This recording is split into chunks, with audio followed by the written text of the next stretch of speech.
Hello students, welcome to EduFarm. Believe and Become classes for GPAT and NIPER JEE. Like, share, subscribe to our channel, hit the bell icon to get further notifications. We all know the recent outbreak of a life-threatening virus, that is coronavirus.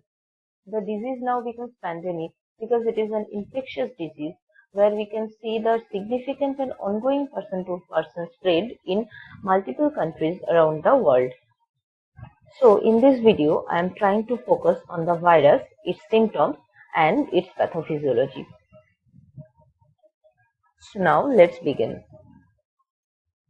So what is coronavirus? The novel coronavirus or COVID-19 disease came to existence in the year of 2019. It is caused by a virus named as SARS-CoV-2 virus, that is severe acute respiratory syndrome coronavirus 2. It is called corona due to the appearance of the viral particle consisting of spike protein resembling a halo around the crown. Coronaviruses belong to the family Coronaviridae, having a total of 39 species. The family can be further divided into 4 types: Alpha Coronaviridae, Beta Coronaviridae, Gamma Coronaviridae and the Delta Coronaviridae, among which Alpha and Beta Coronaviridae are the human coronavirus. SARS-CoV, MERS-CoV and SARS-CoV-2 are the Beta coronavirus. Alpha Coronaviridae was discovered in 1966 and Beta Coronaviridae was discovered in the year of 1967. Both viruses have the symptoms of common cold. The SARS-CoV-2 is a zoonotic virus that can affect humans as well as several other animals. The SARS-CoV-2 belongs to the subgenus Cervicovirus and mostly resembles a bat coronavirus, with which it shares a whopping 96.2% sequence homology. Currently, it is thought that SARS-CoV-2 has been introduced to human by an unidentified intermediary animal and then it has spread from human to human.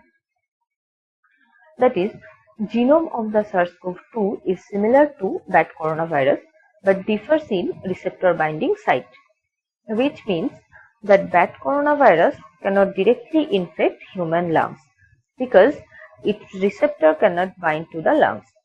But a bat coronavirus jumped from bat to pangolin, which is an intermediary animal.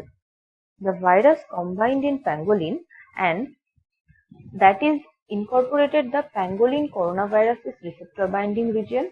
Then it evolved into SARS-CoV-2 that caused COVID-19 in humans.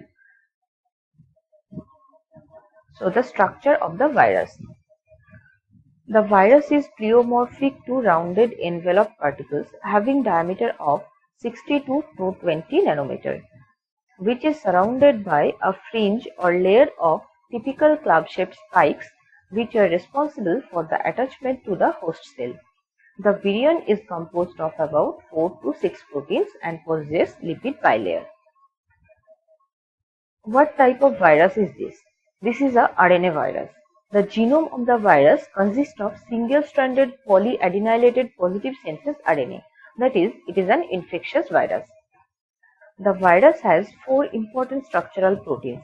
As you can see in this picture, the envelope protein E, the membrane protein M, the spike protein S and the nucleocapsid protein N, which are required to regulate the function and viral structure. Among these 4 proteins, the most important ones are N and S proteins, where the former one, that is N, helps the virus to develop the capsid and the entire viral structure appropriately, and the latter one, that is S, helps in the attachment of virus to the host cell. Now the question is, how is the virus transmitted? The virus spreads mainly by droplets produced as a result of coughing, sneezing of a COVID-19 infected person.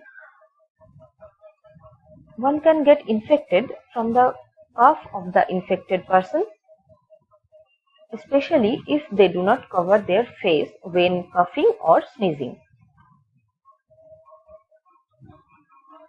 It can spread also by close contact of the infected person.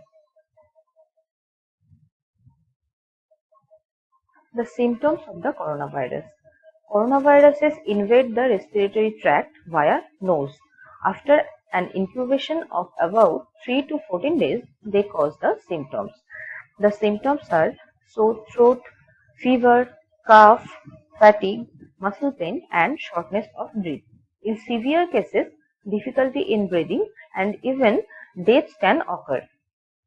Now focus on the pathophysiology of the COVID-19. Although the proper pathophysiological mechanism underlying the emergence of SARS-CoV-2 are unknown, genomic similarities to SARS-CoV could help to explain the resulting inflammatory responses. Until these laboratory trials are initiated, the precise mechanism of SARS-CoV-2 remains hypothetical. So, the virus can enter through the respiratory tract and affects the alveoli. Among the structural elements of COVID virus, there are spike glycoproteins, which itself composed of two subunits, S1 and S2. The S2 subunits of the glycoprotein binds to the host receptor via the receptor binding domain of angiotensin converting enzyme 2 present in the lungs. This is leading to the viral replication. Then, formation of the new virus in the body produce an excessive immune reaction in the host. This reaction is named as cytokine storm. There is extensive pneumocyte 2 cell damage can occur in this stage. Further, it activates alveolar macrophage leukocyte and it causes the release of various cytokines and inflammatory products like interleukin 1, interleukin 6, TNF, etc. Due to the pneumocytic cell damage, alveoli can collapse and so there is decrease in gas exchange and the respiratory rate and the heart rate is also increases. So the shortness of breath can cause in human body.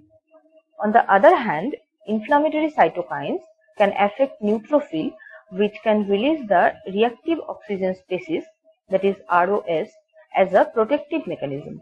But in this case, ROS protease can destroy the type 1 pneumocytic cell. Due to the cell damage, there is again difficulty in gas exchange can happen and cell debris can stored in alveoli and leads to cough production. On the other hand, interleukin 6 stimulates the production of acute phase protein.